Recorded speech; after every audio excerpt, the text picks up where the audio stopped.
Bonjour à tous et bienvenue à ce tout nouveau numéro de Bonjour le Faso. C'est une nouvelle semaine qui débute pour nous et nous sommes très ravis d'être avec vous. Aujourd'hui, nous avons une pensée spéciale à l'endroit de tous ceux qui nous suivent depuis Houndé. Alors, nous saluons toute la population de Houndé et surtout merci de votre fidélité à cette émission. Et bien sûr, nous passons le bonjour au capitaine Razo Rasmane Nikiema, notre collègue qui se trouve au niveau de Houndé. Alors, reçoit notre bonjour, reçoit le bonjour de l'équipe de Bonjour le Faso et surtout transmet ce bonjour à toutes ces populations donc de Houndé. Merci de nous renouveler votre fidélité. Alors, savez-vous qu'aujourd'hui, c'est la journée mondiale sans téléphone mobile? Si vous ne le savez pas, retenez bien que la communauté internationale commémore aujourd'hui la journée mondiale sans téléphone mobile. Est-ce que nous pouvons nous passer de notre téléphone mobile le temps d'une journée? La question reste posée et je vous laisse donner la réponse chez vous. Alors, pour cette semaine, pour la rubrique à la découverte 2, nous sommes installés au musée de Manéga. Au musée de Manéga, nous vous faisons découvrir ce musée dans la rubrique à la découverte 2. Quant à la revue de presse, elle nous sera présentée par Rachid Assad Zango que nous retrouverons tout à l'heure. Notre invité du jour est M. Alassane Lalou. Il est le président coordonnateur de l'association Jeunesse Solidaire et Vaillante. C'est une association qui a pour objectif aussi de donner des formations à des jeunes, des formations dans différents domaines. Nous allons découvrir cela avec notre invité du jour. Nous recevrons également des annonceurs sur ce plateau. Alors, installez-vous confortablement. L'aventure débute tout de suite et maintenant.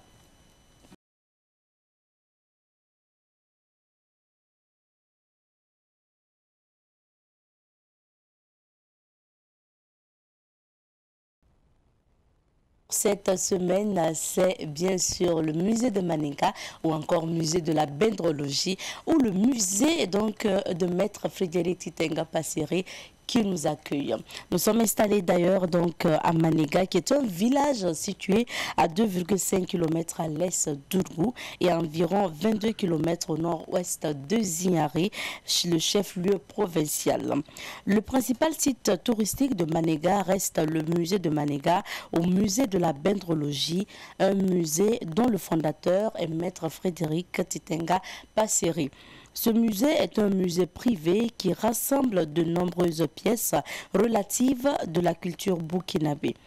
Ce musée, situé à environ 50 km au nord de Ouagadougou, a été inauguré le 6 janvier 1990. Le promoteur de ce musée est l'homme aux multiples casquettes, Maître Frédéric Titenga Passéré, devenu Naba Panantogri de Manéga. Il est chef traditionnel, avocat, écrivain et chercheur. Le musée de Manéga conserve des objets et des pièces archéologiques importantes. Sa collection est riche en masques, bronzes, instruments de musique, habitats traditionnels, organisés dans différents pavillons. Et concernant les pavillons, on retrouve le pavillon des masques qui aurait participé à des rituels devant des morts. Ensuite, le pavillon des pierres tombales, le pavillon des fusils de chasse et le pavillon de la mort où on rentre déchaussé, décoiffé et à reculons. Le pavillon des habitats traditionnels du Burkina également, un habitat Bobo, Peul, Sénoufo et Kassena sont visibles au musée donc de Manéga. Et puis bien sûr, vous avez pu voir à travers les images la photo de Feu Djata Ilebou. Le pavillon également des instruments de musique est présent au niveau du musée de Manéga. La marque déposée du musée de Manéga est le lien étroit qu'il a tissé avec la bendrologie, aux sciences du langage, du tambour ou des tam-tams. La bendrologie donc qui étudie le langage des tam-tams et des masques, ce qui lui vaut d'ailleurs le nom musée de la bendrologie. Donc, musée de Manéga ou musée de la bendrologie, c'est selon. Et nous sommes installés cette semaine à Manéga pour la rubrique à la découverte 2. Occasion pour nous quand même de passer le bonjour au papa, Maître Frédéric Titenga Passéré, donc qui est vraiment une bibliothèque vivante. Il faut en profiter tout simplement. Nous, en tout cas, il nous a beaucoup servi en termes de témoignages concernant ce musée et surtout concernant l'histoire en général donc, du Burkina Faso. Et vous avez pu l'écouter plusieurs fois à travers la rubrique à la découverte de cette émission. Alors, nous disons merci à l'équipe technique donc avec Abdoulaye qui était justement au musée de Manéga pour nous. Et pour la suite de cette émission, nous allons marquer une petite pause musicale. C'est le temps d'installer Rachid Assad Zongo pour la revue de presse. Et je vous laisse aujourd'hui aux soins de notre réalisatrice du jour qui va nous proposer certainement un beau et merveilleux clip, Mariette. Nous poursuivons avec cette émission et aujourd'hui, pour la revue de presse, nous sommes avec Rachid Assad Zongo que nous retrouvons juste après ça.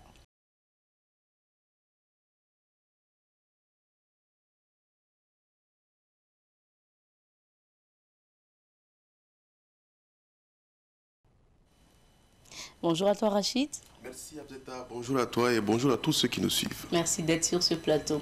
Et nous supposons bien sûr que la Coupe d'Afrique des Nations est au menu de cette actualité. Aujourd'hui, on va parler quoi de la petite finale, mais également de la grande finale. Nous allons y revenir, mais en attendant bien sûr la lecture des différentes unes. C'est bien cela, et le premier journal qui nous entretient pour ce qui est de la une, on va dire des journaux de la place, c'est le quotidien. Le quotidien à sa une donc nous confie lutte contre le terrorisme, un commandant, ou du moins c'est un commandement des opérations du Théâtre National créé, c'est-à-dire à la page 3 du journal Le Quotidien. Autre sujet, c'est, on va dire, les propos recueillis de Issouf Ouattara, directeur exécutif du CIFWEB, je cite, « Les délégations spéciales ont les mêmes pouvoirs que les maires et les conseils qui sont dissous ». Comme je l'indiquais, propos de Issouf Ouattara, directeur exécutif du CIFWEB, qui peut être parcouru en détail à la page 8. Et puis dans sa rubrique Le Voyage de Guéna, le journal Le Quotidien nous apprend San Matenga, 7 morts dans un accident près de Piscila. À Bobo, un juge et un greffier déposés à la maison d'arrêt de correction. Mise en place des délégations spéciales, marche de protestation ce matin à Dori pour exiger le départ du gouverneur. Et pour achever, CAN Cameroun 2021, le Sénégal enfin sur le toit de l'Afrique. Abzeta, nous poursuivons avec l'observateur Palga. À sa une, pardon, réconciliation, paix, justice au Burkina. Sermon sur la colline de Yagma. Et puis, quel Burkina après le putsch? Le CGD pose le débat. Axe Tougouri-Piscila, 7 morts dans un accident de la circulation. Bobo Dioulasso, la raison du plus lourd est souvent 3 points de suspension, le pire, ou du moins la pire. Arrestation du lieutenant-colonel Zungrana, le témoignage d'un de ses proches, c'est-à-dire à la page 8. Et puis CAN 2021, le Cameroun arrache la 3e place au Burkina, les Lions de la Teranga sur le toit de l'Afrique. Défaite des étalons en petite finale, non, pas de cette façon, c'est-à-dire à travers la rubrique Commentons du journal Observateur Palga du jour. Je savais que ça allait revenir. Et nous poursuivons avec cette fois-ci Abzeta, le journal Le Pays. Ce quotidien nous apprend, déjà à la page 7, feuille de route de la transition, voici la composition du comité d'organisation ou de rédaction. Confidence du week-end, élection au Conseil paix et sécurité de l'Union africaine, donc l'UA, le Burkina Faso exclu, c'est-à-dire à la page 19. Défaite humiliante du Burkina Faso au Cameroun, des propos de, on va dire, certains supporters rapportés par Le Pays. Le premier, c'est Issa Sanou, qui confie « c'est tout simplement honteux ». Un autre, Salif Compaoré, « c'est à cause de l'entraîneur qu'on a perdu ». Et puis, toujours avec, on va dire, les commentaires, « ah, les étalons peuvent tuer ». Voilà. Des interventions qui peuvent être parcourues aux pages 2 et 6 du journal Le Pays du jour. Et pour achever avec le même journal, pèlerinage diocésain à Yagma, des prières pour la paix. Le journal qui nous entretient à présent, c'est Aujourd'hui au Faso. Aujourd'hui au Faso, dans ses titres, feuille de route de la transition, création de la commission technique d'élaboration, c'est-à-dire à la page 9. Le lieutenant-colonel Mamadi Bonkungu, nommé directeur général de l'Agence nationale du renseignement, l'ANR. Et puis, 35e sommet de l'UA, coup d'état, terrorisme et géopolitique, des noces de porcelaine agitées, léguées à Macky Sall. CAN 2021, l'Afrique a un nouveau roi, le Sénégal. Et puis pèlerinage diocésain à Yagma, l'église famille de Dieu confie le Burkina au cœur immaculé de Marie. Sécurité nationale pour achever, le commandement des opérations du théâtre national, est né, c'est-à-dire à la page 3. Du côté de Boubou Dioulasso, où est édité l'Express du Faso, on nous parle déjà à travers la rubrique Tribune, délégation spéciale, le retour des vieux démons. Et puis transition au Burkina, ils ont 2 semaines pour nous indiquer le chemin. Comité local de l'eau du bassin de Kou, le bilan des activités jugé satisfaisant. Et puis, gouvernance africaine en question, D'Artagnan et les 3 mousquetaires dans la cacophonie. Dans sa rubrique Simple Détail, l'Express du Faso nous apprend qu'il faut faire travailler gratuitement ces gens-là. Ils trahissent déjà les aspirations de notre peuple. Et puis, pour achever, CAN 2021, petite finale Burkina-Cameroun, rocambolesque défaite des étalons. À ce temps, nous poursuivons, on va dire, cette revue de presse avec les informations que nous confient les sites en ligne. Et le site en ligne qui nous entretient ce matin, c'est www.lefaso.net. Et dans ces lignes, on peut lire Boubou Dioulasso, une coalition de mouvements invite le MPSR à nouer une coopération militaire avec la Russie. Et puis, Ordre national des infirmiers et infirmières du centre, un taux d'exécution de 87,10% pour les activités de 2021. Quand vous choisissez vos présidents, il faut bien réfléchir par 2 fois. Ce n'est pas moi qui le dis. Ce sont les propos du professeur Augustin Loada qui interpelle justement les Burkinabés. Création d'une commission technique d'élaboration de projets de texte et de l'agenda de la transition. C'est ce que nous apprenait www.lefaso.net en ce jour. On achève Abzeta avec l'actualité hors de nos frontières et on reste sur le continent africain. Au Mali, on apprend que le Premier ministre Choguel Maïga et 4 responsables maliens ont été frappés par des sanctions de l'Union européenne. Au Togo, un prêtre catholique renonce au sacerdoce pour les divinités traditionnelles. Au Gabon, l'État menace de réprimer les boulangers qui tenteraient d'augmenter le prix du pain. Au Bénin, le parti Restaurer l'espoir de Candide Azanaï réitère son refus à participer aux législatives de 2023 au Bénin. Au Sénégal, sommet de l'Union africaine, le Sénégal place son mandat sous le signe de la paix. Au Maroc, le petit Ryan, extrait depuis hier soir, est décédé. Au Kenya, l'hôtel Treetops se souvient du passage de la reine Elisabeth II qui fête plus d'un demi-siècle de règne cette année.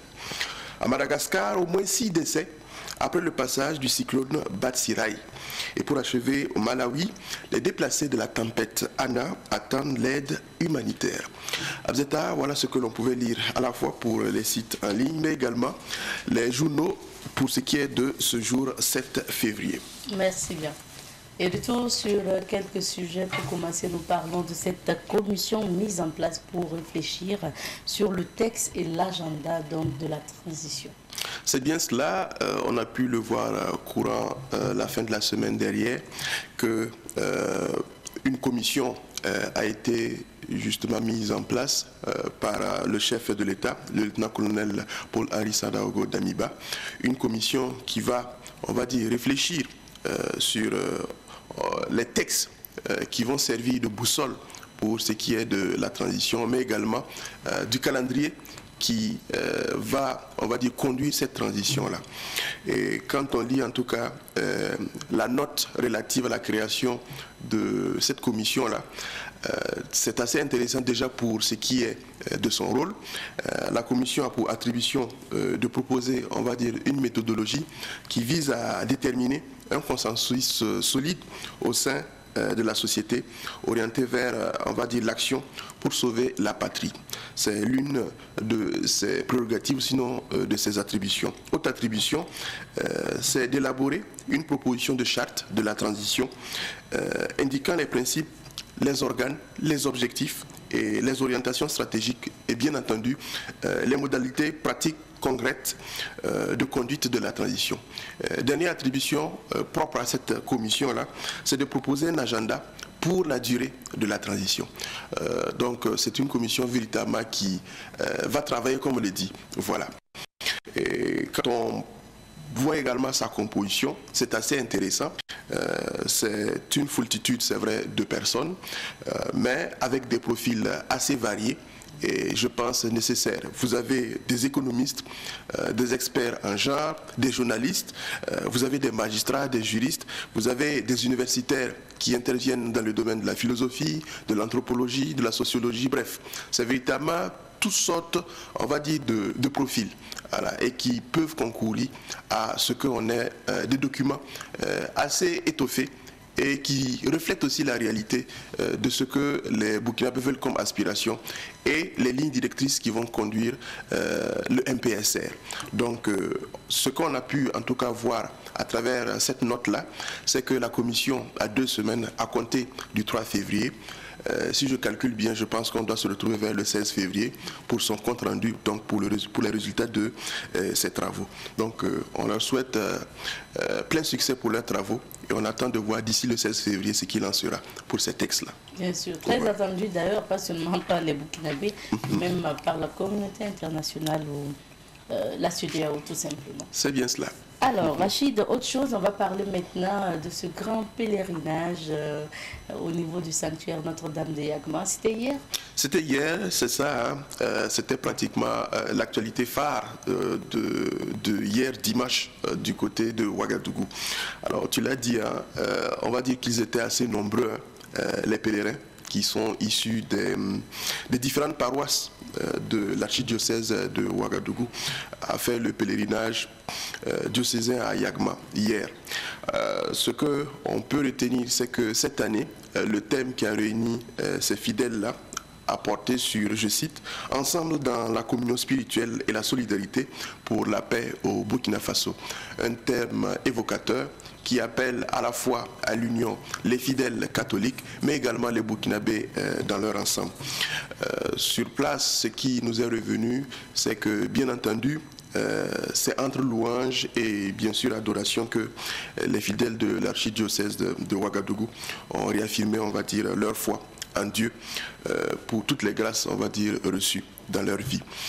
Ils ont prié, on va dire, pour la paix, ils ont prié pour la sécurité, ils ont prié pour l'unité des Burkinabés, ils ont prié pour que le Burkina Faso retrouve en tout cas tout ce qu'il a comme souhait, qui est de faire en sorte que les Burkinabés vaquent sereinement à leurs occupations, vivent sereinement dans la paix.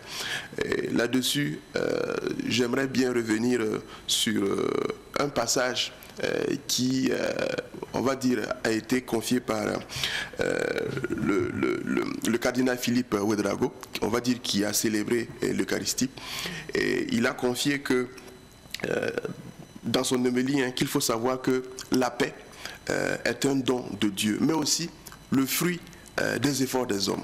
Je reprends. La paix est un don de Dieu, mais aussi le fruit des efforts des hommes. Je ne me fais pas pasteur sur ce plateau en quelques secondes, mais je pense que c'est une assertion qui nous interpelle tous pour dire que la paix, c'est avant tout un comportement. Et pour que nous puissions parvenir à la paix, il faut que nous-mêmes nous y contribuions avec, on va dire aussi, l'intercession de Dieu. Donc on espère que c'est un message, c'est vrai, qui s'adresse aux fidèles catholiques, mais également qui incombe à tous pour parler de chaque Burkinabé que nous sommes. Donc on espère qu'on va contribuer ensemble pour que cela soit pour, on va dire, le Burkina Faso. Voilà ce qu'on peut dire en quelques mots pour ce qui est en tout cas du pèlerinage diocésain du côté de Yagma hier. D'accord. En tout cas, on souhaite que les prières de ces fidèles catholiques puissent être entendues. Ils ont parlé, ils ont prié surtout aussi pour la paix et la sécurité au Burkina Faso. Alors, Rachid, parlant de paix et sécurité, il y a quand même toujours des attaques dans quelques localités du Burkina. C'est bien cela, Zeta. On a pu constater malheureusement que il y a toujours des attaques, il y a toujours des actes liés au terrorisme. En exemple, on a pu noter que dans le Sénat, il y a le directeur provincial de l'élevage qui a été enlevé par des individus non identifiés. Également, dans, on va dire, le Namentenga, sur le site minier de Kayara, 2 civils et 1 VDP ont été tués. Il y a aussi notre confrère de Radio Tintoua qui avait été kidnappé. Fort heureusement, il a été relâché. Donc pour dire que c'est quelques exemples, il y en a tant.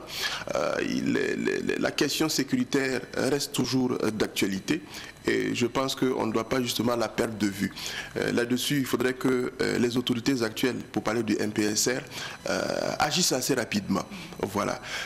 Je pense que le chrono en train de courir et il ne faudrait pas qu'on baisse la garde. Il faudra que sur le terrain, on puisse en tout cas faire en sorte que les acteurs qui concourent à faire du terrorisme, on va dire leur dada, soient freinés. Parce que si tant qu'on doit se concentrer sur, on va dire, ce qui pourrait paraître essentiel, qui est de vouloir mettre en place un gouvernement, vouloir réfléchir sur les textes qui vont régir la transition, c'est bien, ça fait partie des priorités, mais il ne faudrait pas qu'on baisse la garde pour la question sécuritaire. Parce qu'au moment où on le fait, à côté aussi, il y a les terroristes qui réfléchissent pour savoir comment est-ce qu'on pourrait justement faire en sorte qu'ils gagnent du terrain. Donc je pense, et c'est une interpellation, que nos autorités doivent en tout cas garder l'œil pour ce qui est de la question sécuritaire, notamment toujours pour ce qui est du Sahel, pour l'Est et bien d'autres régions. Bien sûr, ils ont pris le pouvoir à cause de ça, parce que ça n'allait pas du côté de la sécurité et ils sont militaires.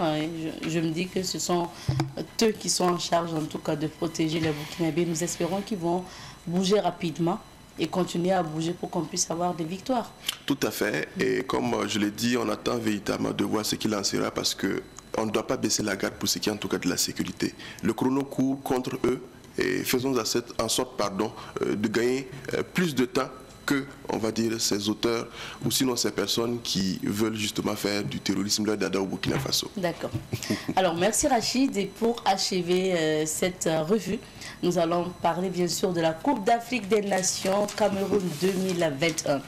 Alors, mais avant que tu nous parles de ça, c'est vrai qu'il y a 2 actualités concernant la dernière partie de cette CAN.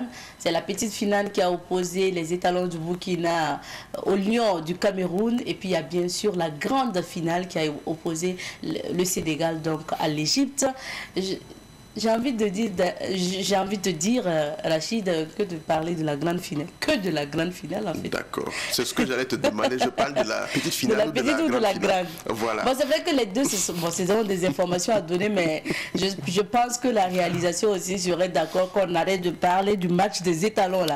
Mais bon, écoute, c'est l'information, donc on te permet. D'accord.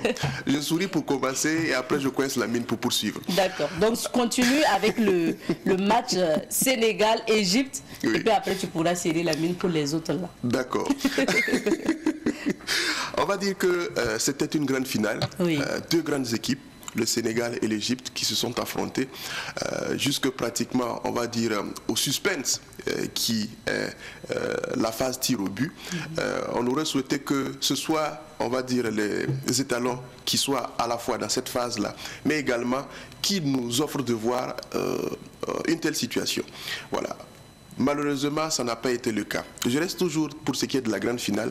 On a vu en tout cas un beau match, un engagement des équipes, un engagement à la fois aussi des coachs, parce qu'on a pu voir que à la fois les joueurs comme les coachs étaient pratiquement chaque fois en alerte. Et en tout cas, ça... C'est pas le coach égyptien qui s'est retrouvé avec le public parce qu'il a été expulsé. Il ne pouvait pas être sur le terrain là, qui va tout à fait. Bon, c'est justement pour dire qu'ils étaient assez moi, je ne savais vraiment investis. Pas qu'on pouvait donner un carton rouge à un coach pour qu'il ne soit plus sur le terrain. Bien évidemment. Donc, ça veut dire qu'il devient un public, un supporter simple. Bien évidemment. Ah oui. Voilà. Donc, en tout cas, j'ai vu ça avec l'Égypte. Donc, pour dire que c'était l'effervescence dans tous les sens. et chaque équipe était justement engagée pour faire en sorte de remporter. C'est le Sénégal finalement qui a remporté, et pour la première fois, on va dire, de sa carrière, on va dire au niveau de la Coupe d'Afrique des Nations. Ils sont à féliciter. Un beau parcours au cours de cette CAN Cameroun 2021. L'Égypte, qui était de nombreuses fois sacrée, je pense que cette équipe-là aussi ne démérite pas. Cette année, ou sinon pour ce qui est de l'année 2021, c'est le Sénégal qui cette fois-ci remporte. Je pense que c'est de bonnes guerres et c'est le fair play, c'est le football africain de façon générale qui gagne. Donc là-dessus, félicitations aux Sénégalais. J'ose le dire, félicitations aux Sénégalais. Et pour achever, je n'ai pas le temps pour commenter assez, parce que le temps qui m'est consacré pour cette revue de presse est assez limite. Pour nos chers étalons, je vais commencer par déjà ce que nous confie l'observateur Palga dans ses titres. De fait, des étalons à petite finale, non pas de cette façon. On peut perdre, mais pas de cette façon. Non pas de cette façon. Et le journal précise, c'est rageant. On pensait que les étalons avaient conjuré depuis le sort qui s'était acharné sur eux un soir de février 98. On parle de la CAN 98. La grande désillusion est encore fraîche dans la mémoire de nombreux Burkinabés. Alors, Abzeta, c'est véritablement assez triste. Je me rappelle que mon dernier passage sur ce plateau pour parler, on va dire, de la CAN était fondé sur l'espoir, sur l'optimisme et surtout le rêve que nous procuraient, on va dire, les étalons. Un rêve qui s'est transformé en cauchemar, on doit le dire, à travers justement leurs prestations. Et ça laisse beaucoup de questions, on va dire, en suspens. Questions à la fois au sein des étalons, qu'est-ce qui ne marche pas? Question au niveau de l'équipe technique, pour parler des coachs et pratiquement tous ceux qui s'occupent de l'encadrement technique. Qu'est-ce qui ne va pas? Qu'est-ce qui peut justifier qu'on puisse arriver à un stade où l'on était pratiquement au seuil, on va dire, de la finale, même si la finale, on n'avait pas gagné, au moins la finale, on pouvait l'avoir. La troisième place? La troisième place. Je ne parle même pas de la troisième place, je parle de la finale, on pouvait l'avoir. Qu'est-ce qui n'a pas marché? On se pose véritablement de nombreuses questions. Est-ce que c'est la chance? Est-ce que c'est le hasard? On saurait véritablement répondre à la place des acteurs concernés, que sont les étalons eux-mêmes et également les responsables de l'encadrement technique. En tout cas, on attend leur retour pour leur poser la question, pour leur adresser ces questions et attendre des réponses qui tiennent la route. On a pu voir également pour ce qui est du match de classement, et cela c'était, on va dire, la goutte d'eau qui a fait déborder le vase. Je vous avoue, et peut-être parce qu'on n'a pas encore le retour, c'est sûr que beaucoup sont tombés en syncope, d'autres ont eu la tension. Je me rappelle que pour les précédents matchs, et ça il faut le préciser, il y a eu des morts. Il faut que les étalons le sachent. À cause des matchs, il y a eu des morts. À Putenga, j'ai pu apprendre qu'il y a un élève qui, dans sa joie, a fait un accident et qui en est décédé. On a appris également que une autre personne, un autre Burkinabé a eu la tension, est rentré en transe et également a perdu la vie. Ce n'est pas des informations qui sont gaies à donner, mais ça fait partie de la réalité. C'est assez triste et je pense qu'on doit tenir compte de cela pour que nos chers étalons sachent que lorsque on les soutient dans l'âme. Et les sacrifices qu'ils ont donnés pour qu'on puisse avoir la coupe, je pense que ça n'a pas été comme on le souhaitait. C'était des sacrifices, certes, mais ce n'était pas des sacrifices que l'on peut saluer. Voilà. Je pense quand même que c'est bon. Pour certains observateurs ou pour certains quand même, le parcours des étalons du début jusqu'à pratiquement le match de classement, on pouvait comprendre. Mais c'est vraiment aussi ce match de classement-là qui vient quand même balayer ou carrément saboter c'est justement cela, ce parcours, je parle. En fait. Ce match de classement, c'est ce seul match-là qui a gâté tout, j'ai l'impression. Le défi n'était plus la coupe, le défi était de nous placer en bonne posture. Voilà, la troisième place. Et jusque-là, les Burkinabés, dans leur ensemble, que ce soit à l'intérieur ou à l'extérieur du Burkina Faso, supportaient les étalons. Bien sûr. quelle plus grande déception de voir que jusque pratiquement à la dernière phase, on se retrouve mené le plus lamentablement possible. Le journal L'Observateur l'a dit, c'est rageant. C'est véritablement rageant. C'est assez dommage et comme je l'ai dit, on attend de leur retour pour leur adresser l'ensemble des questions en tout cas que j'ai notées et on espère que des réponses concrètes nous seront données. Du reste, comme je dis, ce serait difficile de les féliciter. C'est vrai qu'ils nous ont représentés. Ils nous diront que probablement ils ont fait ce qu'ils pouvaient, mais ce n'est pas assez. Voilà, ce n'est pas assez. On a rêvé jusqu'au bout, mais malheureusement ça s'est achevé par un cauchemar. Et il faut le dire, il faut qu'on le dise ouvertement. Voilà. Comme je l'ai dit, lorsqu'ils seront là, on pourra justement échanger, savoir véritablement ce qui a justifié cet état de fait et dans la mesure du possible se fixer des perspectives. J'ai pu voir à travers la toile des commentaires de toutes sortes, malheureusement pas gais. Je suis même dans des groupes, on va dire également sur la toile où la rage a fait dire des choses. C'est sûr que sur ce plateau, si je les rapporte, ce n'est pas gai. Voilà. Beaucoup veulent même que l'on demande aux étalons d'arrêter le football. Il faudrait qu'on encourage d'autres domaines, investir ailleurs, parce qu'on ne peut pas investir dans 11 joueurs, dans une équipe technique, et après on se retrouve avec des résultats piètres, avec tout le rêve qu'on nous a fait voir. Je m'arrête là. Pour en tout cas ces propos-là, ce n'est pas moi qui le confie, ce sont les retours, on va dire, sur la toile. Quoi qu'il en soit, ils ont leur raison et je pense qu'il faut que l'on réfléchisse ensemble pour qu'on trouve les voies idoines pour ne plus se retrouver dans cette débâcle-là. Ce n'est pas beau pour nous. À vivre toutes ces émotions voilà. En quelques temps, franchement, quand vous menez 3-0 et puis vous dépassez la majorité, enfin la moitié du temps, et puis après, à partir de 70, 75e minute, on rattrape tous ces buts et puis après on vient vous battre au tir au but. Et certains ont parlé clairement justement du manque de professionnalisme ou d'un mental fort des Burkinabés. Parce que tout le temps, hein, même le citoyen lambda, le supporter lambda qui ne s'y connaît pas en foot, dit que ce qui est difficile avec les étalons, c'est quand ils mènent. Je sais pas, c'est comme si quand ils mènent là, ils n'ont plus en fait cette rage de persévérer, de maintenir le score, de toujours gagner. Ça veut dire qu'ils ralentissent. Ils baissent quand même le niveau du jeu. Et puis après, on se retrouve avec des surprises désagréables que le Cameroun nous a fait voir. Et moi, je pense, hein, de tout ce qu'on peut dire sur le Cameroun et ce qu'on a pu voir, un leader, son capitaine, et je pense que tout le monde est unanime, Vincent Aboubakar, qui est le capitaine de l'équipe camerounaise. Franchement, c'est un leader, c'est un meneur, c'est une personne qui sait tirer les autres, franchement. Et je pense qu'avec son entrée au niveau de la deuxième partie, donc contre le Burkina, ça a donné tout. C'est un monsieur, en fait, moi je sais pas comment, mais je pense que tu me comprends. C'est quelqu'un qui a la rage de vaincre. C'est un meneur. Ça veut dire quand il rentre là, il veut s'imposer. C'est lui. Quel que soit ce qui se passe, je dois marquer, je dois jouer mon foot.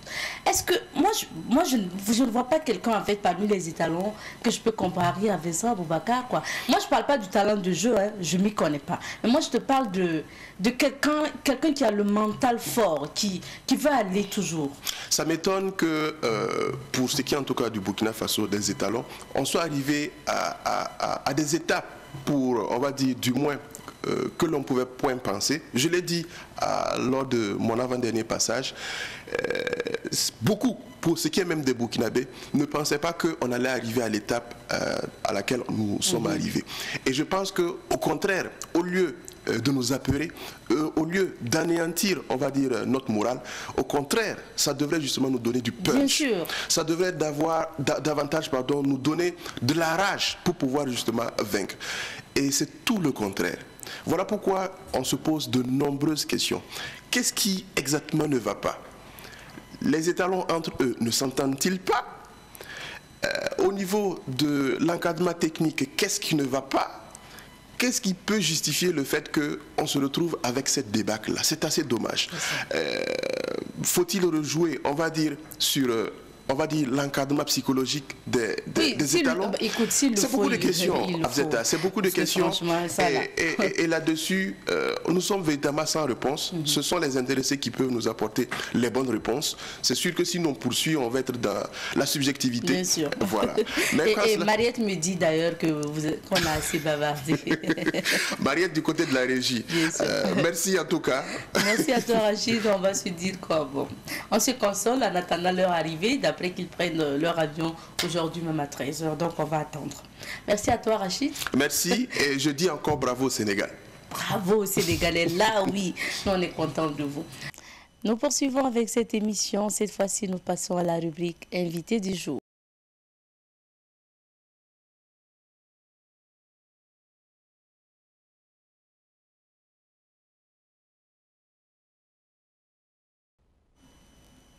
Et dans la rubrique invité du jour, nous recevons aujourd'hui M. Alassane Lalou. Il est le président coordonnateur de l'association Jeunesse Solidaire et Vaillante. C'est une association qui porte un projet aujourd'hui dénommé Benkadi. Nous allons donc en parler aujourd'hui. Bonjour M. Lalou. Bienvenue sur notre plateau. Merci. Alors, vous êtes le président et le coordonnateur donc, de votre projet, donc président coordonnateur de l'association Jeunesse Solidaire et Vaillante. Pour commencer, est-ce que vous pouvez plus nous présenter votre association? Alors, l'association Jeunesse Solidaire et Vaillante est une association qui est venue pour relever certains défis et elle œuvre pour la mise à disponibilité d'opportunités d'épanouissement pour les populations. Pour la mise à disponibilité d'opportunités d'épanouissement. Qu'est-ce que vous appelez opportunités d'épanouissement? Les opportunités sont, entre autres, quand vous regardez déjà la vie et la misère qui s'y trouve, voilà, il faut créer de l'emploi, il faut créer des opportunités pour que chacun puisse s'épanouir dans la société. Des opportunités, il faut créer de l'emploi et c'est bien sûr peut-être à travers le projet que vous avez mis en place, le projet Benkadi. Benkadi. D'accord. Est-ce que vous pouvez nous parler de ce projet? Alors, le projet Benkadi est un ensemble, le programme Benkadi est un ensemble de projets qui font 15 projets qui répondent à la situation actuelle. Quand on regarde déjà la sécurité, ça va renforcer la sécurité, la cohésion sociale. Et éventuellement, ça va créer des emplois et permettre une formation continuelle sur tout le territoire. Une formation continuelle sur tout le territoire. Mais quand on prend le programme Benkadi, c'est justement plusieurs formations. On va peut-être prendre formation par formation. Alors, il y a par exemple le projet dénommé Un foyer, une poubelle. Est-ce que vous pouvez nous en parler? Voilà, c'est un projet qui vient pour répondre à l'assainissement. Voilà. Et ce projet, nous allons donner des poubelles à chaque foyer. Et ces poubelles, nous allons les offrir de façon gratuite pour permettre à ce que les populations puissent assainir le pays. Et le pays, vous dites le pays? Oui, c'est sur tout l'étendue du territoire. D'accord. Je m'excuse. Je vais juste ajouter certains détails. Parce qu'aujourd'hui, on ne sait pas, les ordures ménagères, déjà, c'est un trésor qu'il faut exploiter. Voilà. Nous, notre poubelle, c'est 4 poches, où on a le premier qui contient des plastiques, le second prend les bidons et les bouteilles, le troisième, c'est les restes des repas, et le quatrième, c'est les ordures ménagères. Ah oui, une poubelle à 4 comme ça. Voilà, c'est ça. Alors, tous ces 4-là ont des rôles très importants. Quand on prend le premier compartiment, les plastiques, on va les donner face aux places. Et si on devait prendre 100 000 comme frais, nous réclamerons que 25 000 et puis les 75 là pour réduire les prix de leurs articles. Voilà. Le deuxième, c'est les bidons. Ça aussi, c'est la même chose. Le troisième qui est les restes des repas, on aura déjà un centre d'élevage où on mettra 500 jeunes qui apprendront l'élevage sur tous les formes pendant 3 ans. Et là, nous ne parlons pas de théorie, nous parlons de pratique, l'expérience sur terrain. Et pendant cette période de formation, ils vont produire en même temps. Et ces productions, nous allons mettre des cafés-restos dans chaque quartier qui va récupérer la production. Donc, de façon technique également, sur celui des restes des repas, ça part aussi au centre d'élevage. Et c'est les mêmes mains d'œuvre qui seront là. Et ça va permettre à ravitailler les cafés-restos et permettre aux familles aussi de se ravitailler là-bas. Voilà, chacun aura peut-être la chance de manger maintenant à un prix réduit. Pourquoi pas un plat de riz avec une cuisse de poulet à 500 francs? Ça veut dire que d'un côté, vous avez ce projet-là d'offrir des poubelles aux populations. C'est ça. Et de l'autre côté, vous avez aussi ce projet qui consiste à former en élevage. Oui, la formation en élevage. C'est-à-dire que c'est une chaîne qui va ensemble. C'est-à-dire les programmes là, tous les 15 projets là marchent ensemble. Voilà. Si un s'arrête, ça va jouer sur les autres. Donc. On a aussi ce projet donc, de désinfection justement des lieux. Quels sont les objectifs? Est-ce que vous pouvez nous en parler? Et là aussi, ça nous permettra quand même, il y a beaucoup de reptiles, des insectes nuisibles à la santé. Ça va permettre d'occuper la jeunesse. Parce que vous allez voir que dans ce programme, personne ne va quitter dans un autre secteur pour aller travailler dans un secteur. Tu restes dans ton secteur, tu travailles et ça nous permettra en ce moment de renforcer la sécurité. Donc, du coup, pour occuper la jeunesse, il faut d'abord un foyer, une poubelle. On rentre déjà dans le deuxième projet, sous-projet, qui est la désinfection des logements. Voilà. Au besoin, les gens peuvent demander ce concours-là. La jeunesse va aller faire ce travail. On devait désinfecter les logements, permettre à ce que l'environnement soit sain. Voilà. Et l'élevage, et puis également, il y a des formations professionnelles aussi que vous avez prévues, des formations professionnelles et techniques. Comment ça va se passer? Parce que les formations professionnelles aujourd'hui, il faut dire que les poubelles, nous les transformons nous-mêmes. Alors, donc on a pensé à faire en même temps un truc qui va servir à tout le monde. Alors, on met toutes les disciplines là-bas, toutes les techniques là-bas. On forme de façon, comme je l'ai dit, nous, on ne connaît pas la théorie, c'est la pratique. Et ça va permettre en ce moment de former plusieurs jeunes dans tous les domaines et d'avoir la main d'œuvre. Par exemple, quand on prend les écoles sous Payotte, si on a des étudiants en maçonnerie, ces citerrains, ils vont prendre les expériences. Les écoles pour sous Payotte, ils pourront quand même la construire en impliquant les populations. En impliquant les populations d'ici. Et là, ça va permettre de renforcer d'abord la cohésion sociale et de voir la valeur même de l'infrastructure offerte.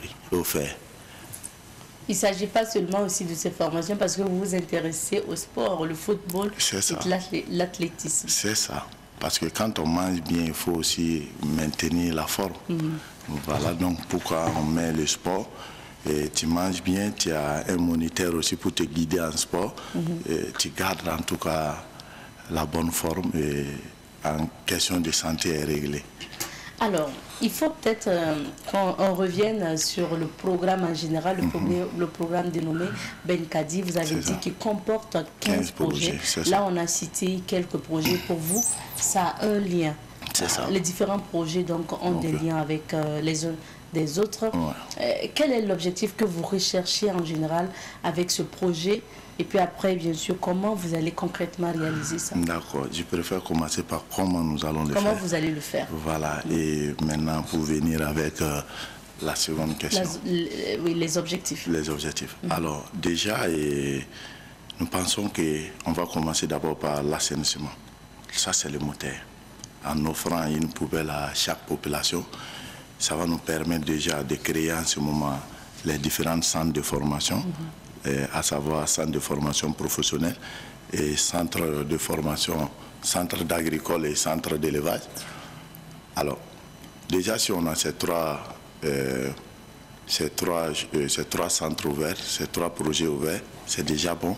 Et là, on va aller maintenant, parce qu'il y a un logiciel qu'on est en train de mettre sur place, ça va non seulement faire les abonnements, et ça va ça va éventuellement permettre à l'équipe de faire des recensements pour placer par genre, par âge et par profil. Et là, on a une idée sur les chômeurs dans chaque quartier et ça nous permet de puiser là-dessus pour les occuper. Et là, l'objectif principal, là, c'est la sécurité. En occupant les jeunes dans les quartiers, on renforcera la sécurité. Parce que déjà, avec la soudure, on va doter chaque quartier avec des chaises et puis des tentes qui vont permettre d'aller sur la base de la solidarité. Quand il y a un décès, on n'aura plus besoin de 5 francs pour déposer les chaises. Voilà, c'est la production du centre qui va venir appuyer les populations. Ça, c'est gratuit. Maintenant, quand c'est les événements heureux, baptême, fourri, ça, maintenant, on donne un demi-tarif.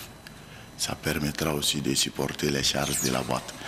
Et en faisant ça, les coordonnateurs qu'on a formés la semaine surpassée vont rentrer en jeu. Ils vont mobiliser les populations autour maintenant des travaux d'intérêt général chaque samedi. C'est-à-dire qu'on rassemble la population. Parce qu'aujourd'hui, la sécurité, nous sommes tous appelés à participer d'une manière ou autre pour la sécurité. Alors, nous avons vu que pour atteindre ces objectifs-là, on ne peut pas renforcer la sécurité sans qu'il y ait de l'emploi. Parce que vous êtes en train de vouloir sécuriser. Lui-même qui est là, il a faim. C'est compliqué. L'autre, il vient, il va le convaincre et puis c'est fini. Il devient un ennemi du peuple. Mais pour éviter ça, on crée des emplois, tout le monde travaille et en même temps tout le monde regarde et attentionné et la sécurité deviendra stable. Voilà. Déjà pour le plan de la sécurité, on est en avance déjà parce que tout est prêt avec le ministère aussi de l'administration territoriale et de la sécurité qui nous appuie en termes de sécurité. Je pense qu'on va atteindre l'objectif. Et dans ce programme que vous proposez, vous l'étalez sur combien de temps?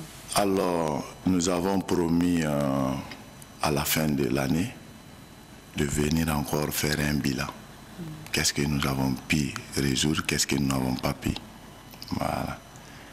Mais les objectifs peut-être que vous fixez avec ce projet? Les objectifs, c'est pour obtenir déjà, permettre à ce que les déplacés internes repartent chez eux, permettre à ce que le pays soit stable en sécurité, rehausser le niveau de l'économie, créer de l'emploi pour permettre en tout cas à ce que tout aille dans le mieux, qu'il y ait la cohésion sociale et qu'il y ait la paix, le vivre ensemble. Pour que certainement vous puissiez dérouler ce programme du moins. Mais est-ce que déjà, M. Lalou, vous vous êtes dit, on se donne quand même d'ici 4 mois, 6 mois, qu'on puisse quand même faire des choses pour débuter? Ouais. Et quelles sont ces choses? Alors, ces choses, déjà, il faut noter que les coordonnateurs sont en plein recrutement dans les différents secteurs et les villages liés à la commune de Ouagadougou, ils sont en train de recruter les 30 technico-commerciaux, voilà, pour déjà pouvoir lancer le premier projet qui est celui de l'assainissement, un foyer, une poubelle. Parce que tout le départ, c'est là. Parce qu'il faut d'abord les ordures ménagères pour pouvoir transformer en fumier et produire en agriculture. Il faut aussi les restes des repas pour renforcer l'élevage.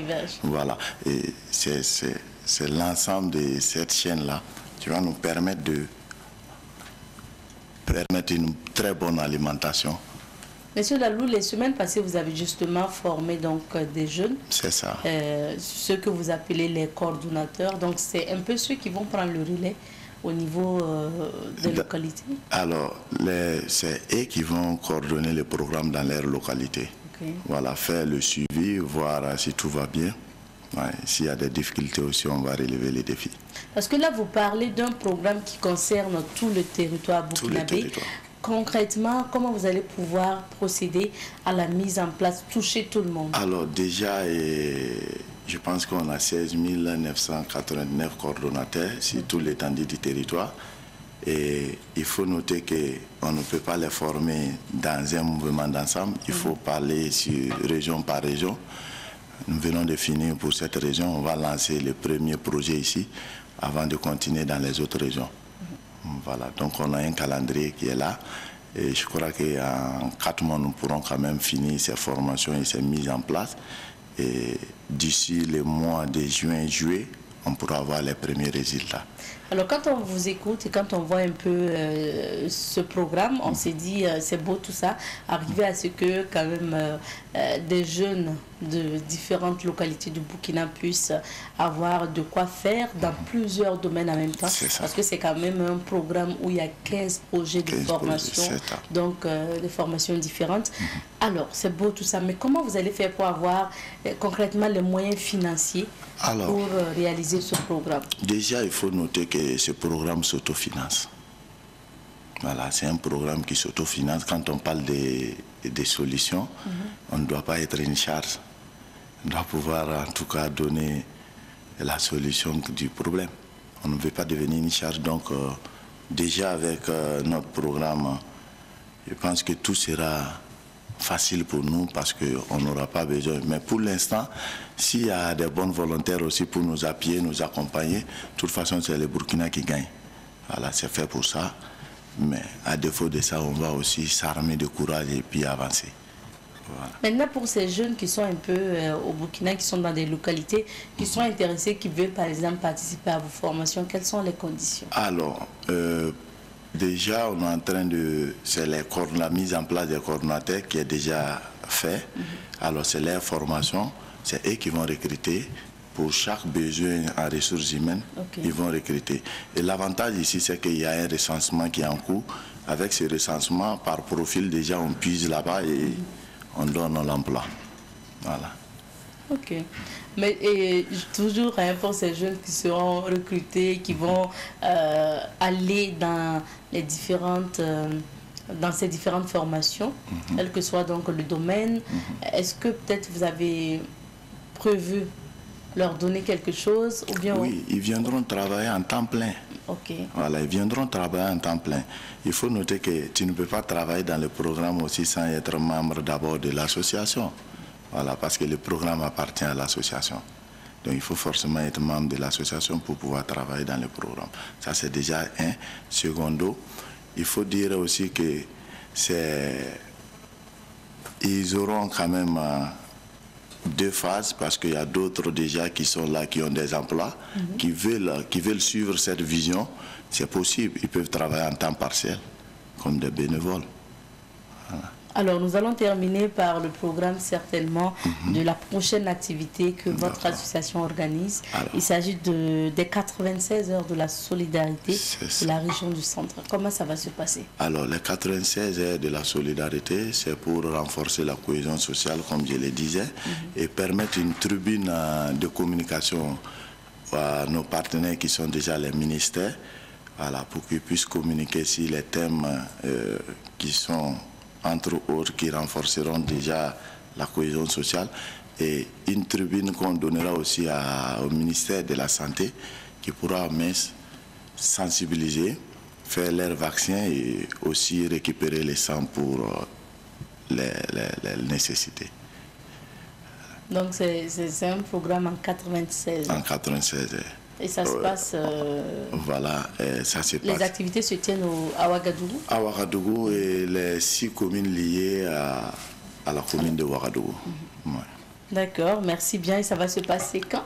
Du 24 au 27. Du 24 au 27 février. Voilà. Merci, notre temps d'entretien est terminé. En tout cas, vous avez un projet ambitieux, un programme ambitieux. Nous souhaitons que vous trouviez les moyens nécessaires pour pouvoir le réaliser. Ça va beaucoup soulager les jeunes. Merci. Monsieur Alassane Lalou est le président coordonnateur de l'association Jeunesse Solidaire et Vaillante. C'est une association qui intervient dans le domaine de la formation dans divers domaines. Il s'agit notamment de l'élevage, bien sûr, l'agriculture et puis d'autres domaines, bien sûr. Et puis, on va rappeler que cette association porte le programme Benkadi aujourd'hui, un programme qui vise à former des jeunes dans 15 domaines différents. Nous espérons qu'ils vont trouver justement les moyens nécessaires d'accompagner ces jeunes. En attendant, c'est ici qu'on va s'arrêter pour l'entretien de ce jour. Et pour la suite de cette émission, nous recevons le PDG de l'entreprise Argile Santé Nord Parfum. C'est justement l'entreprise qui commercialise Nord Parfum. Mais aujourd'hui, ce n'est pas seulement ce produit, il s'agit bien sûr d'autres.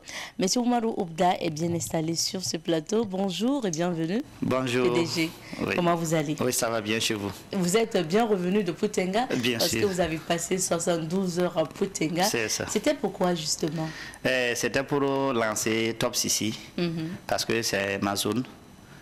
Et on dit que la charité bien ordonnée commence par soi-même. Mais parce que déjà, mais vous aviez quand même des boutiques à Poutenga. Bien sûr, il y a une représentation à Poutenga. C'est la toute première représentation même de Nord Parfum au Burkina Faso. Seulement, c'est moins vivant que celui de Ouaga. Comme moi, je suis basé à Ouaga. Oui, donc, ça fait que... mais à Poutenga, c'était normal, non? Oui, c'était normal. Partir chez vous pour... Parce que je suis parti de Poutenga pour aller ailleurs maintenant. Donc, je suis né là-bas. Toute la famille est là-bas. Et ça s'est bien passé à Poutenga? Ça s'est bien passé et je vous informe en même temps que j'ai eu un joli garçon. Donc, super, ça veut dire que vous êtes de nouveau papa. Voilà. Ça c'est bien. Et le baptême c'est quand? Comme ça on va tous venir. Ça on n'a pas encore choisi. Non, ne donnez même pas le jour ici, sinon vous risquez de ne pas contenir vos invités. Alors si nous sommes là, c'est pour encore parler de ce nouveau produit donc, que vous avez mis sur le marché. Il s'agit de Top Sissi. C'est ça.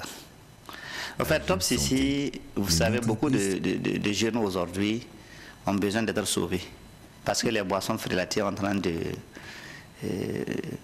détruire la jeunesse. Et ceux qui ont pris conscience cherchent à s'en sortir, alors que c'est comme si tu plongeais dans cette dépendance-là. C'est comme si tu allais tomber dans un trou, croyant que c'est pas profond.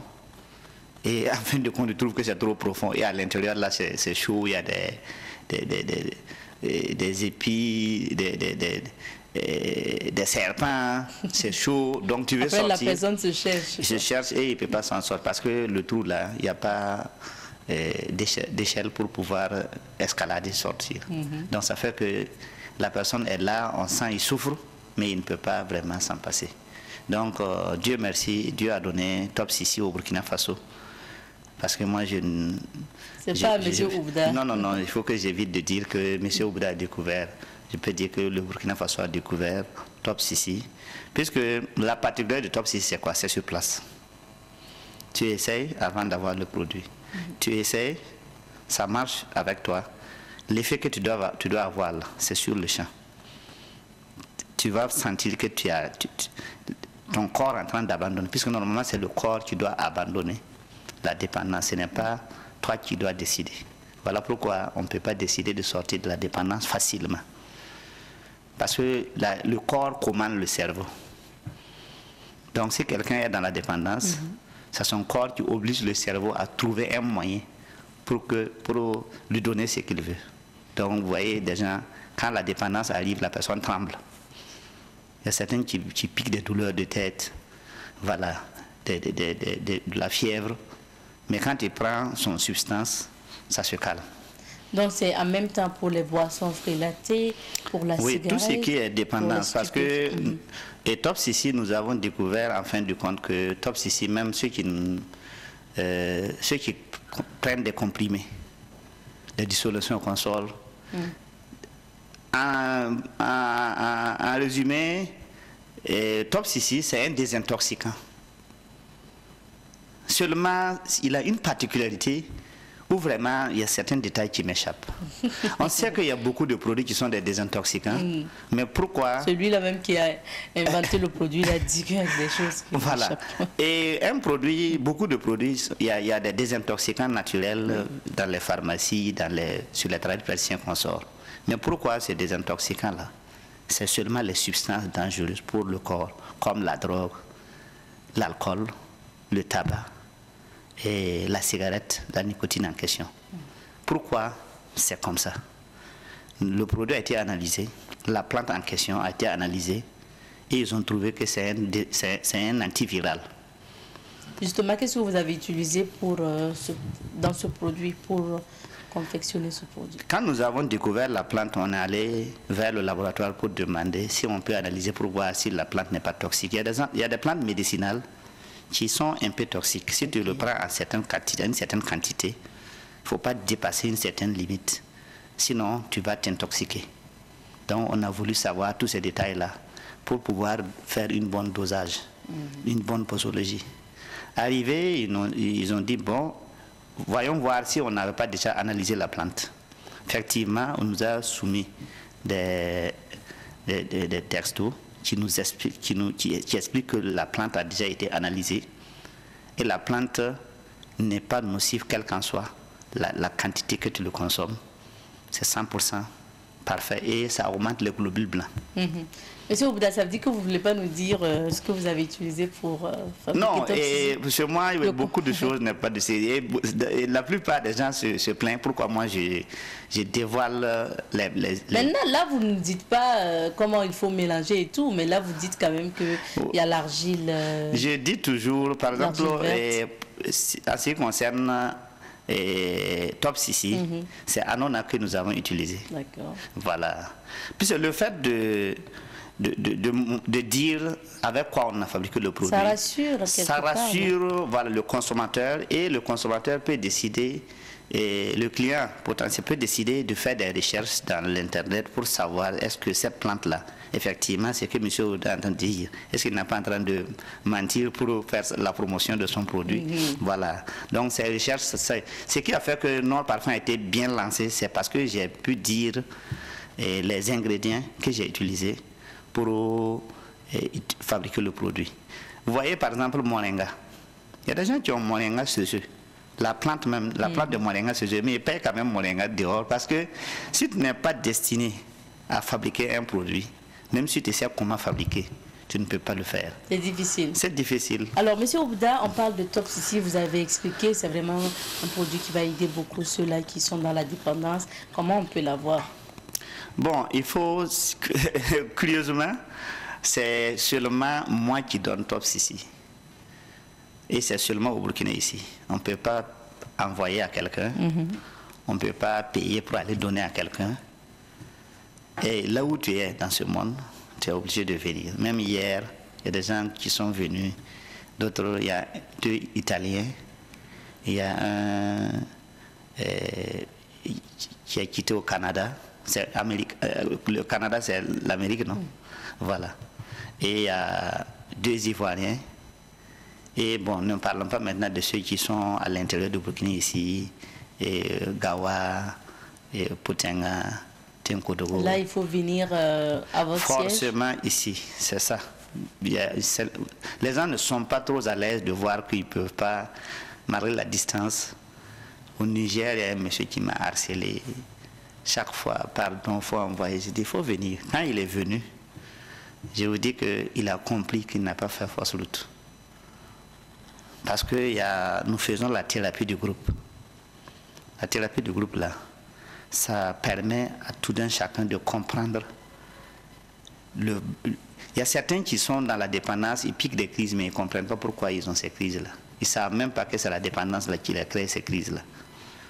Donc, quand on fait la thérapie du groupe, l'autre va dire, quand j'ai voulu arrêter de fumer, j'ai eu tel problème, tel problème, tel problème.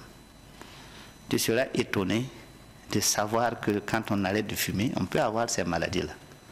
Et si ça vient d'une personne qui a déjà essayé, ça te rassure mieux que si c'est moi, ma personne qui n'a jamais fumé.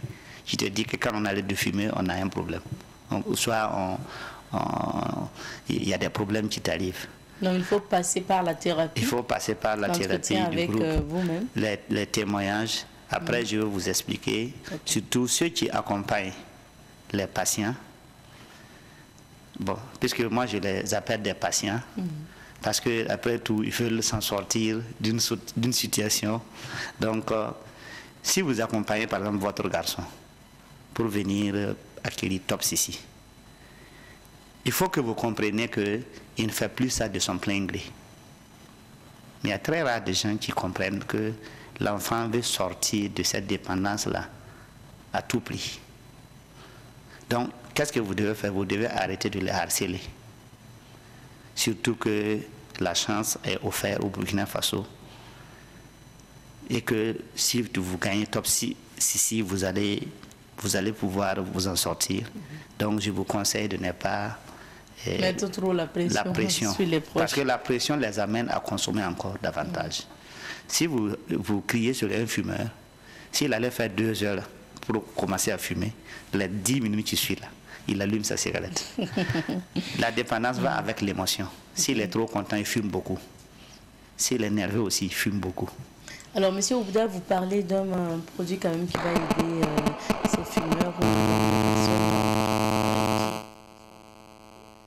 mais est-ce que vous aussi, vous ne risquez pas d'être en difficulté avec ces officines-là qui fabriquent ces produits? Non, pas du tout, puisque Top CC ne peut pas empêcher les gens de consommer. Ça ne peut pas empêcher la consommation de ces... Ça ne peut même pas entraver le marché des boissons frélatées, de la drogue, de tous ces trucs-là. Parce que quoi? Et il y a toujours des gens qui naissent, des consommateurs d'alcool qui naissent. Il y a ceux-là aussi qui ne veulent même pas arrêter.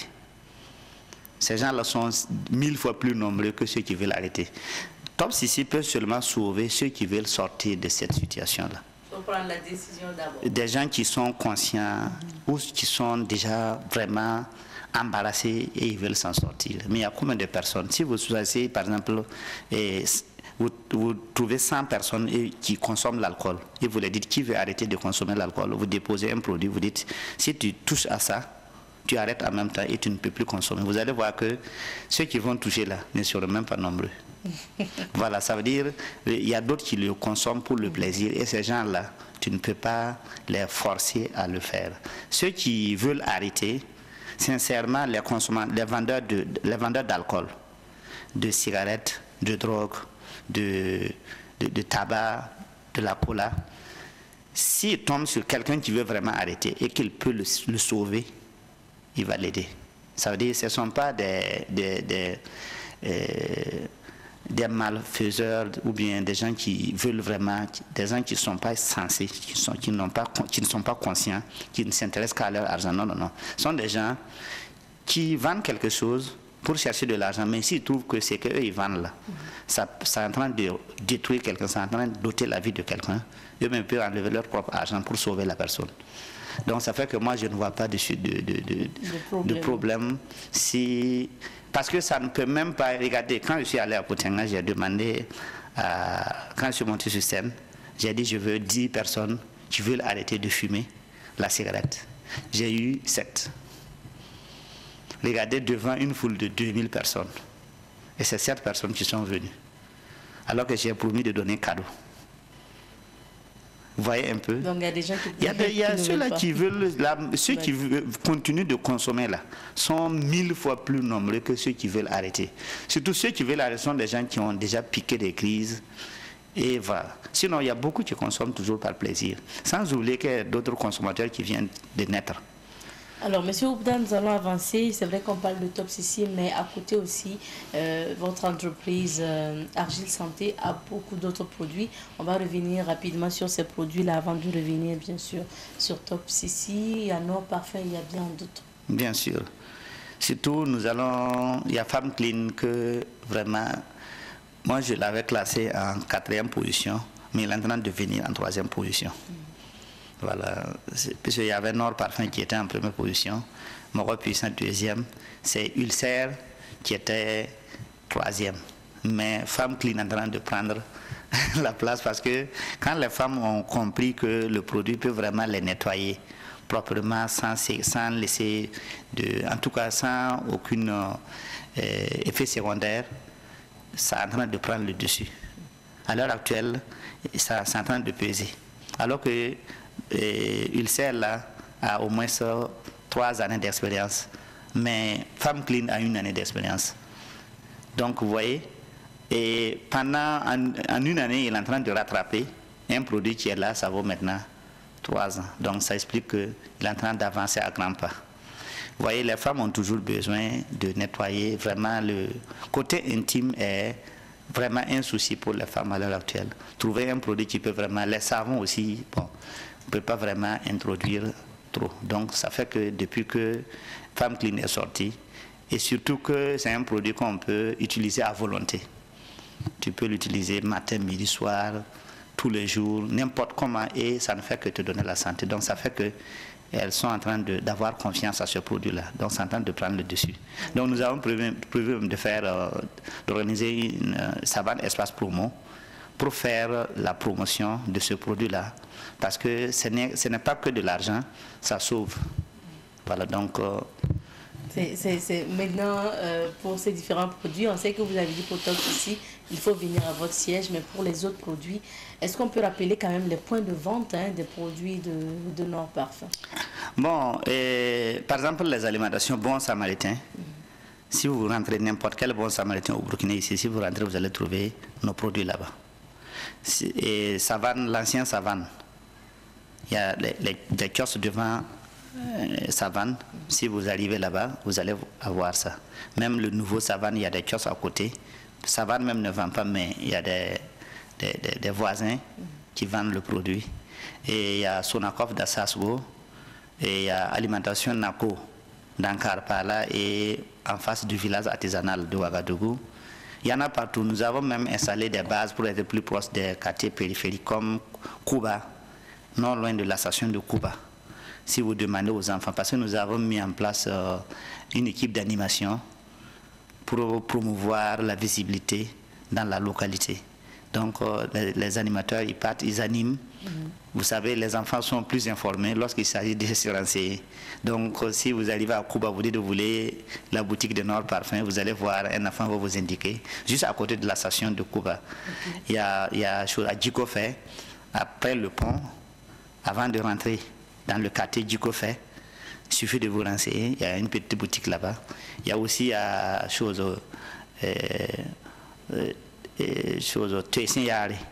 la grande voie. Curieusement, jusqu'à aujourd'hui, je ne connais pas Tuesinyare. Alors que j'ai installé une base là-bas, la grande voie qui mène vers Tuesinyare, d'après ce qu'on me dit, voilà, il y a une boutique que j'ai ouverte là-bas. J'ai financé tout, mais je n'ai jamais mis pied là-bas. Et puis il y a bien sûr le grand siège. Donc, le grand siège qui est à Karpala. Mais je vous signale que partout au Burkina ici, à l'heure actuelle, là, il n'y a pas une boutique, 1, 2, tu ne vas pas avoir. Parce qu'il y a quand même des boutiques qui prennent sur vos agents sur le terrain. Bien sûr, puisque j'ai environ 400 agents qui sont un peu partout. Et en province, à Bobo par exemple, il y a des boutiques en tout cas, il n'y a pas une boutique aujourd'hui que tu vas... Mais ce n'est pas toutes les boutiques qui prennent les autres produits. Mais Nord Parfum, en tout cas, ça y est dans toutes les boutiques. Il y a d'autres, c'est Moro Puissant, il y a d'autres, c'est Ulcère. Bon, ça dépend aussi de c'est que le boutiquier, des clients que le boutiquier reçoit très régulièrement. Alors, mais je vous signale que le mieux, c'est d'aller à la boutique et demander d'après le produit que vous voulez. Parce que moi, en tout cas, la façon dont ça sort, je sens que toutes les boutiques en ont à l'heure actuelle. Voilà. On sait que Nord Parfum, ou votre objectif aussi quand même, c'est d'accompagner les jeunes. Bien sûr. En leur offrant du travail. Comment ça avance à ce niveau? Bon, et les jeunes à l'heure actuelle, ils ont pris goût. Ils m'ont pris comme leur petit frère, comme leur grand frère. Et ceux qui sont plus âgés que moi m'ont pris comme leur petit frère. Et je vous dis qu'ils obéissent à la lettre à ce que je leur dis. Puisque moi, je suis en même temps quelqu'un qui a été... j'ai une certaine sagesse grâce au fait que j'ai fait le tour du monde. Voilà. Donc ça fait que lorsque j'avance quelque chose, finalement ils trouvent que je n'ai pas tort. Donc ils se sont confiés entièrement. Vous voyez par exemple le mois des fêtes, ils voulaient de l'argent pour dépenser parce que c'est les fêtes, j'ai refusé catégoriquement. D'autres étaient en boule. Mais 5 jours après les fêtes, j'ai commencé à les payer. Mais il ne faut pas voir des éloges qu'ils me donnent parce qu'ils sentent que s'ils avaient pris leur argent, ils allaient tout dépenser et ils allaient revenir avec des crédits ou bien des demandes de crédit. Mais ils étaient tellement contents de voir que moi j'ai refusé de les donner pour faire. Et je vous dis qu'ils m'ont donné même un cadeau. Ah oui. Oui. Bon, monsieur, là, ça va dépendre de celui qui parle, comme c'est vous-même. Sinon, ne pas avoir son salaire à temps, je ne pense pas que ça plaise à certaines personnes. C'est ça. Avec ses tout, sinon ça ne plaît à aucun. Alors, monsieur Oubda, au fait, pour justement revenir à Tops ici, parce que notre temps risque donc de nous échapper, pour revenir à Top Sissi, rappelez quand même les heures et les jours où on peut venir encore pour avoir ce produit. Bon, pour avoir Top Sissi, c'est chaque dimanche, mais c'est quand c'est boissons frelatées et drogue. Alcool et drogue, ça c'est chaque dimanche. Mais si c'est cigarettes et tabac noir, cola, là c'est tous les jours à 14h à notre siège. À Poitianga, au siège là-bas aussi, on peut l'avoir à 14h tous les jours. Mais si c'est tabac et drogue, il faut forcément à Ouagadougou ici. Mais les autres substances là à Poitianga, vous pouvez l'avoir, mais c'est seulement les deux zones. Parce que moi je fais la navette entre Poitianga, Ouaga, Poitianga, voilà. Et bien sûr, on rappelle avec les contacts. On rappelle les contacts du moins de Nord Parfum. Oui, et comme c'est une chose Top Sissi qui est d'actualité, on va donner les contacts de Top Sissi. Voilà. Pour chaque produit, il y a des contacts. Voilà, puisque Nord Parfum a ses contacts, okay. Top Sissi aussi a ses contacts. Donc, c'est le 60 04 43 43. C'est un numéro WhatsApp également. Il y a le 75 24 23 24. Ça aussi, voilà, donc ça aussi c'est le numéro de Top Sissi. Si c'est ça qui vous intéresse, si vous tapez, on sait déjà que c'est Top Sissi vous voulez. Et puisqu'on reçoit trop de communication, et je veux profiter de votre antenne pour dire à ceux qui appellent là, de ne pas trop saluer. Hein, souvent on interrompt pour répondre. Si la personne dit bonjour, tu dis bonjour, dit et la famille et les enfants. C'est l'Afrique, ça, monsieur. Oui, c'est la bonne manière. Mais si on interpelle les gens à aller droit au but, il y a certains qui se préparent même pas pour appeler. Ils appellent et ils ne savent même pas ce qu'ils voulaient dire. Donc moi je veux demander à ceux qui nous écoutent à l'heure actuelle, si vous voulez appeler, préparez votre question. Lorsque vous appelez, si on vous répond bonjour, bonjour, moi je voulais ça. Voilà, parce qu'il y a trop d'appels. Il y a certains qui disent qu'ils appellent, on ne décroche pas, appelez, on ne rappelle pas. Ils ne savent pas qu'on peut se retrouver avec 40 appels manqués, 50 appels manqués, 30 minutes après le silence. Donc, et à chaque fois, on est en entretien à gauche, à droite. Si vous appelez et qu'on ne décroche pas, ne soyez pas fâchés. Voilà, il faut savoir que il y a toujours, surtout même il y a une standardiste, standardiste qui est là, mais souvent elle aussi elle est occupée puisqu'il y a juste 3 téléphones. Donc si elle est sur une téléphone, les deux autres, si ici appelle, ça sonne, ça ne prend pas. Donc vous allez devoir nous pardonner si vraiment ça vous arrive. Merci bien, monsieur Oubda. Merci en tout cas d'être passé encore. On va vous souhaiter bon vent. Merci. Et beaucoup d'inspiration, comme vous êtes inspiré à toujours créer. D'accord. Monsieur Omar Oubda, vous le connaissez bien, donc il est justement le promoteur de Nord Parfum, aujourd'hui promoteur du produit Top Sissi, et il est le PDG de l'entreprise donc Argile Santé. C'est ici aussi qu'on va s'arrêter pour l'entretien avec M. Oubda et c'est ici qu'on va s'arrêter pour notre émission de ce jour. Rappelons que cette semaine, nous sommes installés à Manéga pour la rubrique à la découverte 2. Merci à l'équipe de réalisation de cette semaine qui s'installe. Merci à l'équipe de production également et merci surtout à vous, fidèles téléspectateurs de Bonjour le Faso. Rendez-vous demain mardi pour d'autres aventures avec d'autres invités et d'autres chroniques. On se dit cuse.